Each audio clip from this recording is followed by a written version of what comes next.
जय मसीह की आप सबको, खुदा आप सबको ब्लेस करे। तो आज फिर से एक वीडियो आप लोगों के सामने लेकर आई हूँ सिमसोन के बारे में, जो कि भविष्यवाणी पूरी होती है और ये एपिसोड 2 है। तो शुरू करते हैं इस वीडियो को। परमेश्वर की महिमा के लिए सच्ची दुआ प्रवीण यूट्यूब चैनल में आप लोगों का वेलकम करती हूँ और आप लोगों के लिए परमेश्वर से हमेशा प्रार्थना करती हूँ जितने भी लोग इस वीडियो को देखते हैं। तो मैं आप लोगों को यही कहना चाहती हूँ कि आप लोग इस वीडियो को ज़्यादा से ज़्यादा शेयर कीजिए और लाइक कीजिए, क्योंकि इसी से परमेश्वर की महिमा होती है। क्योंकि आप लोग जानते हैं कि जितना ज़्यादा हम परमेश्वर के ज्ञान को फैलाएंगे, उतना ही परमेश्वर की ब्लेसिंग होती है, मिलती है। अगर हम न्यायों 13 चैप्टर की पहली आयत में देखें तो वहाँ पर लिखा हुआ है कि परमेश्वर ने इस्राएलियों को फिलिस्तीनियों के हाथों में दे दिया। पर अब उसके बाद जब मानोह के घर में बेटा हुआ, यानी कि सिमसोन पैदा हुआ, तो वो बड़ा होता गया और जैसे जैसे बड़ा होता गया उसकी नज़र में एक सुंदर लड़की जो कि फिलिस्तीनियों की थी और उसने उसको पसंद किया और उसने अपने माँ बाप को बताया कि मुझे एक लड़की पसंद है और मैं उसी से शादी करना चाहता हूँ। लेकिन उसके माँ बाप ने उसको मना करते हुए ये बोल दिया कि वो फिलिस्तीनियों की लड़की है। लेकिन उसने एक ही बात पर जिद रखी कि मुझे उसी लड़की से शादी करनी है। तो उसके बाद वो अपने माँ बाप को भी वहाँ से लेकर तो दूसरी जगह पर चला गया। और वहाँ जब वो रास्ते में जा रहा था, तो ये बात तो आप लोग अच्छी तरह से जानते हैं, मैंने पहले भी बताया हुआ कि परमेश्वर ने उसको अपनी सामर्थ्य से भरा हुआ था। और उसकी शादी से पहले ही वो जब रास्ते में जा रहा था तो उसको जंगल में से होकर गुजरना था। तो वहाँ पर उसने एक शेर को बलपूर्वक पूरा अपना जोर लगाया और उसको जबाड़े से पकड़कर और फाड़ डाला। क्योंकि परमेश्वर का पवित्र आत्मा, परमेश्वर की सामर्थ उस पर थी। क्योंकि ये परमेश्वर का वायदा था कि जन्म से लेकर मरण तक परमेश्वर सिमसोन के साथ रहेगा, और ऐसा ही हुआ। और इसी तरह से जब हम आगे जाकर देखते हैं तो ये सिमसोन का पहला बड़ा काम था कि उसने शेर को बलपूर्वक परमेश्वर की सामर्थ्य से मार डाला। तो परमेश्वर हमेशा अपने लोगों के साथ रहता है। परमेश्वर अपने किए हुए वायदे को कभी नहीं भूलता। तो इसलिए परमेश्वर पर हमेशा अपने आप को बनाए रखें।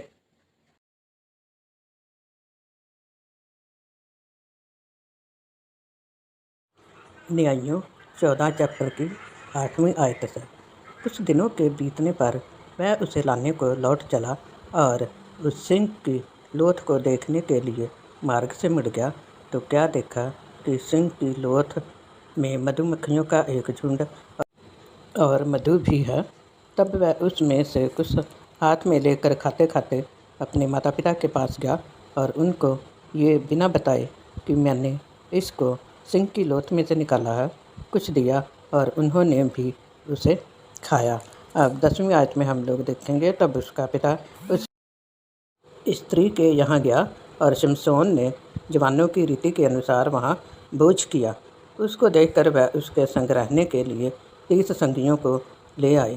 शिमशोन ने उनसे कहा, मैं तुमसे एक पहेली कहता हूँ, यदि तुम इस बोझ के 7 दिनों के भीतर उसे बूझकर अर्थ बता दो तो मैं तुमको 30 कुर्ते और 30 जोड़े कपड़े दूंगा।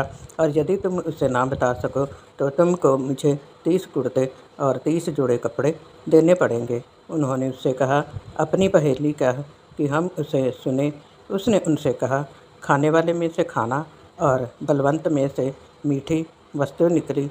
इस पहेली का अर्थ वह 3 दिन के भीतर ना बता सके। 7वें दिन उन्होंने शिमशोन की पत्नी से कहा, अपने पति को फुसला कि वह हमें पहेली का अर्थ बताए, नहीं तो हम तुझे तेरे पिता के घर समेत आग में जलाएंगे। क्या तुम लोगों ने हमारा धन लेने के लिए हमें नेवता दिया है? क्या यही बात नहीं है? तब शिमशोन की पत्नी ये कहकर उसके सामने रोने लगी, तू तो मुझसे प्रेम नहीं, बैर ही रखता है। तूने एक पहेली मेरी जाति के लोगों से तो कही है, परंतु मुझको इसका अर्थ भी नहीं बताया। उसने कहा, मैंने उसे अपने माता पिता को भी नहीं बताया, फिर क्या मैं तुझको बता दूं? बोझ के 7 दिनों में वह स्त्री उसके सामने रोती रही, और 7वें दिन जब उसने उसको बहुत तंग किया, तब उसने उसको पहेली का अर्थ बता दिया। तब उसने उसे अपनी जाति के लोगों को बता दिया। तब 7वें दिन सूर्य डूबने ना पाया था कि उस नगर के मनुष्यों ने सिमसोन से कहा, मधु से अधिक क्या मीठा और सिंह से अधिक क्या बलवंत है। उसने उनसे कहा, यदि तुम मेरी कलोर को हल में ना जोतते तो मेरी पहेली को कभी ना बूझते। तब यहोवा का आत्मा उस पर बल से उतरा, और उसने अस्कलोन को जाकर वहाँ के 30 पुरुषों को मार डाला और उनका धन लूटकर 30 जोड़े कपड़ों को पहेली के बताने वालों को दे दिया। इसीलिए कहा जाता है कि अपनी ही जाति में शादी करनी चाहिए।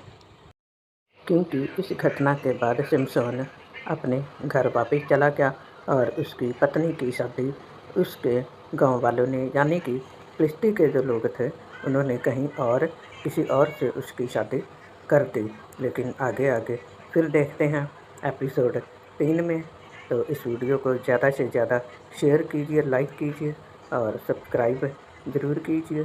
परमेश्वर आप सबको ब्लेस करे। तो इंतज़ार करते हैं अगले एपिसोड नंबर 3 में।